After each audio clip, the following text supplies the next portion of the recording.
Cette fin de semaine, sur les réseaux sociaux, Jessica Thivenin s'est livrée sur un gros problème de santé qu'elle rencontre depuis la naissance de sa fille Livan et qui lui fait vivre un cauchemar. Comme souvent, Jessica Thivenin s'est livrée à cœur ouvert sur les réseaux sociaux cette fin de semaine, toujours très transparente envers ses fans. Et si la star des Marseillais découverte sur W9 était revenue sur un problème de santé rencontré par son fils Melon après une mauvaise chute pendant les vacances, si est-il cette fois à son tour d'être au plus mal. Et ce n'est malheureusement pas la première fois, comme elle l'a révélé. Hier soir, j'étais en PLS dans le lit. J'avais des douleurs de règles, mais mon Dieu. J'avais l'impression d'avoir, limite, des contractions de grossesse.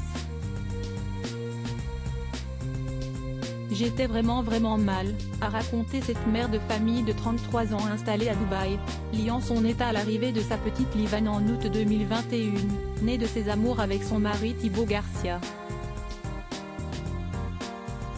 Elle précise, de toute façon, je l'ai senti, l'accouchement de Livan.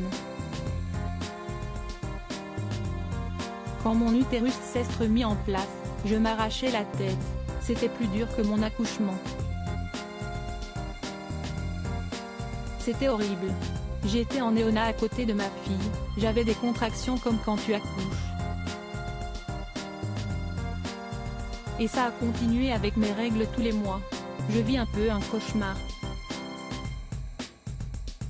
Et elle reconnaît ne pas être la seule à souffrir. Puisque Thibaut Garcia subit le mal-être de sa compagne lui aussi, indirectement. À ce moment-là, je ne me rends pas compte que je suis dépressive, haineuse, méchante. Quand il me le dit, je ne me rends pas compte, a-t-elle concédé.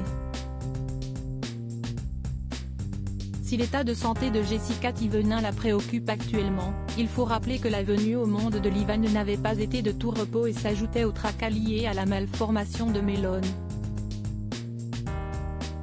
Elle n'était pas viable, dans les couloirs de l'hôpital personne n'y croyait, on a pleuré plusieurs fois, on a eu peur de perdre notre petite fille à tellement de reprises, avait-elle raconté. Un écho traumatisant pour les jeunes parents qui avaient également failli perdre leur petit garçon, né en octobre 2019.